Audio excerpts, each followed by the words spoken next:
Good morning, good evening, good afternoon. This is the day that the Lord has made. I will rejoice and be glad in it. Listen, it's your girl, Fee. Your girl is back to tell y'all God is good all the time, and all the time God is good, period. Y'all know it's a Pro Boss Pro Jesus loving channel. I don't do anything, I don't say anything until I first acknowledge my Lord and Savior Jesus Christ, point blank, period. That's just what I do over here.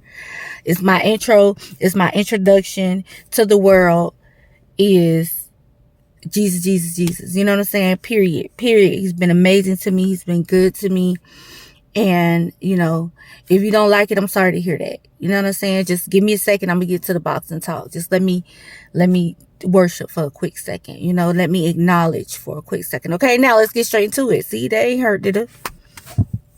So let's talk about Brian Norman Sr. And let's talk about how aggravating all of these boxing days have become. Y'all know I had a little segment where I get on here and rant about boxing days gone mad. I'm gonna switch it to boxing days gone wild now, because now it's just like everybody's taking a page out of Bill Haney's playbook and deciding that they're going to impose who they are, on us because we watch their sons fight or we support their sons, when in fact it's all going to backfire, because at the end of the day, it turns us off from wanting to support these fighters who have such intrusive and impulsive fathers backing them. You know what I'm saying? I don't mind seeing a boxing dad. I don't mind him speaking up for his son. I don't got nothing to do with that. That's not my business. But the part that does become our business is that when we having face-offs and the dads are in the way, when we're having face-offs and the dads are talking more, we having pressers and the dad talking more crap than a fighter. Teofimo Lopez, daddy one, he's horrible. You know what I'm saying? Bill Haney's there. Of course, Bill Haney, a crazy boxing day. All these Brian Norman, it's just too much now. And now we got Floyd Schofield Sr., we got Brian Norman's dad come for. It's just like, it's just a lot now. You know what I'm saying? I personally feel like, let's get these boys in the ring, and I need to see, all these guys in the ring. I need to see. I don't want to hear what your son can do. All of these dads claim their sons kill the next man, do the next man in, hurt the next man, beat the other man up in sparring. We don't care about sparring wars no more. You know what I'm saying? Enough is enough of that. I don't care about no sparring. I want to know what's going to happen to Kid Austin get in the ring with a Devin Haney. If Devin Haney, you know what I'm saying, get in the ring with a Kid Austin, I want to know what's going to happen. I want to know what's going to happen if Kid Austin get in the ring with a Tank Davis. I want to know what's going to happen if Brian Norman Jr. get in the ring with Jerron in his boots, because at the end of the day, y'all treating Jerron like he's some type of sucker or something, and he ain't no sucker. You know what I'm saying? He been fighting wide open most of his career. He take a lot of hits. This is what he do, this boxing. He ain't no sucker now. I don't think he no sucker. I don't think he gonna be able to get in there with no elite fighters and take no hits like that. But at the same time, he get hit flush straight on the chin. He always wide open, like this is just how he fights. He like to get in the middle of the ring. He like to trade. That's how he fight. Okay, but just because he like to get hit, and he wasn't able to get, I think the last two fights he wasn't able to get no knockouts. That don't make him no sucker now. Y'all trying to man like he just a sucker, like he just a disgrace to the human race, like he a disgrace to the sport of boxing. At the end of the day, I get tired of seeing these niggas bounce around and run and all this slick boxing shit. I like to see people get in the middle of the ring and trade. I know I'm going to get that with Boots. I hate to see him get hit like that. I hate it, but at the same time, it's boxing. You know what I'm saying? Somebody got to get hit to make the fight entertaining on top of that. You know what I'm saying? I don't think Brian Norman Jr. going to go on there and treat no Boots like no dog food. I think that's crazy. I think that's delusional. Like, Jerron ain't no sucker. He's not no sucker. I don't know why everybody trying to try him like he is. Now, is it disappointing to see how he been fighting these last few fights? Because it's like he been fighting the same fight. Yes. That's frustrating. But I ain't finna act like like everybody could just beat him. We even do that, you know.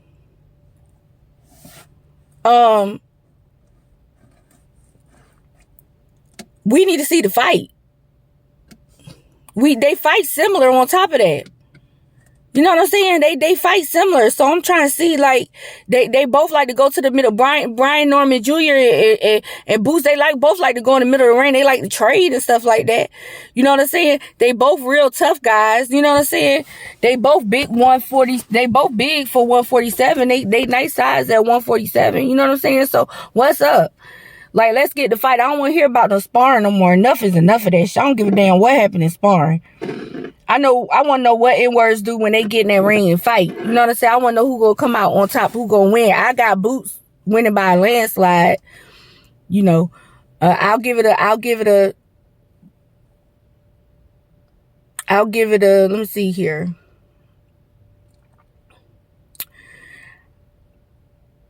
I'll give it a 45-55 split going Boots' way. You know what I'm saying? I'll give Brian Norman more than a fighting chance. You know what I'm saying? He a bad boy too, but I like Boots though. You know, I like him to beat Norman. I ain't gonna hold you. You know what I'm saying? I don't think Boots gonna let Brian Norman get, especially all this trash y'all been talking now. I don't think Boots gonna let Brian Norman get in there and eat now day. This might be the fight where he don't get hit now time. You know what I'm saying? So, especially since all us been complaining about him getting hit too much. You know what I'm saying? I think Boots the type of dude that's going to go back to the drawing board and do what he need to do. I don't think he going to sit down and make excuses and cry and sit on his hands and whine and moan about it. I think Boots going to make the necessary adjustments. I really do. You know what I'm saying? If he's a real Philly thoroughbred like he claimed to be, you know what I'm saying? I believe that Boots going to do what he got to do. And I don't think Brian Norman, you know what I'm saying, going to just be able to get in there and treat him like dog food and railroad the man. Come on. We ain't going to treat Boots like he no sucker like that. Now, this going a little bit too far. He blew me. You know, this kind of good for him a little bit because you doing all that talking, calling Terrence Crawford out, talking all that and then when you had a chance to have a little moment with Terrence Crawford and see if you could get Terrence Crawford gears going, grinding, because you know when you talk to him, he want to make a fight. You didn't. You leaned against the wall and did a little kiki ha. So I kind of ain't like that when Boots did that because I felt like that was a moment that they both could have had, you know. We could have seen but at the same time, the Boots ain't, you know, outside Boots ain't no sucker now. We ain't gonna treat the man like that. I don't like that. You know, get over it. Get over this Mike Tyson thing too. This is an exhibition fight. Y'all acting like this just ruined boxing. First of all, Jake Paul, he is a legitimate fighter now. I think he got his boxer license, whatever. He's good for the sport. He bring money and entertainment to the sport, and he look like he gonna be able to get a lot of fighters paid if you fight him. So I ain't mad at that. But to me, that's not, you know, I don't care for it. But from a business standpoint and all of that, I mess with him. You know what I'm saying? Mike Tyson been retired for years. He's not, you know what I'm saying? He don't make it break the sport no more. He's not a fighter no more, really. You know what I'm saying? So what does it matter? This was an exhibition fight. This was just a way for both of them to showboat their skills facing each other. That's what exhibition fight is. It don't count for nothing. And that's it. That's all. I never thought of it as a way to bring boxing back. You know what I'm saying? Them? No. Let me see a fight that could possibly bring boxing back, that could make boxing like a real big deal. Let me see if we got one that could do that. Let me see. If we put Anthony Joshua and Deontay Wilder in a ring together and they get a real big listen and they promote the hell out of it, have a real good presser where they talking like that right there. If we get that right there, even though both of them that took some heavy losses, this will be like the battle of the underdogs, the ultimate comeback. Like if they make that right there could get boxing ringing again. Okay. Goddamn. Deontay Wilder and Anthony Joshua fight, period. That's one. Okay, let's see another one. I would say I would say if we could get a Canelo and maybe a David Benavidez, that would be a big fight for boxing heads. You know, of course, for all the Canelo fans, and David Benavidez got his fans too, but it wouldn't draw in the casuals really, because a lot of them don't know who David Benavidez is. So that would be at the bottom of the list. That's not a good one. It would have to be Anthony Joshua and Deontay Wilder to me, with a big promotional. That's the type of fight that would, you get what I'm saying? That would bring boxing back. You know what I'm saying? Anthony Joshua is still a cash cow in the sport. Deontay Wilder name still rings. You know, if you get Mr. Turkey behind it, listen, it's gonna be big. You know, period. But anyway, that's the type of that right there. If we could get Tank Davis to get in the ring with Devin Haney, and they get a big, like, they gotta promote the hell out of it though. They gotta promote it. It gotta be all over everywhere. Baller Alert, Shade Room. If they promote it, that could be big too. That could bring the urban casuals back. You know what I'm saying? That could bring some of the urban casuals in.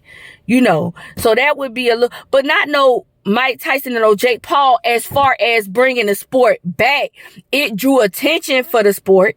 You know, it made people want to watch because everybody wanted to see if Mike still had it. You know what I'm saying? Jake Paul, of course, being who he is, like, that was a big deal. As far as us just watching, you know, a great fighter come out of retirement. You know what I'm saying? That's like, but as far as bringing the sport back, I never looked at it as a way to bring the sport back per se, because these are fighters that are, you know, we know Mike Tyson ain't no fighter no more, really. Jake Paul is, but, you know,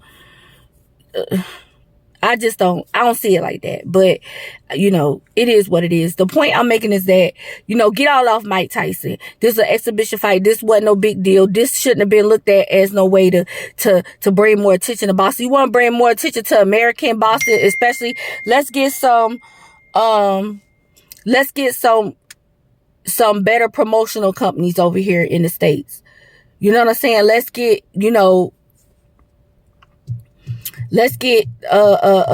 some of these channels to really put money behind the sport. You know, because everybody's supposedly ESPN, no Showtime, no HBO. Right now, I think Amazon is the only American, you know, and Pro Box. You know, I like Pro Box though. I ain't mad at it.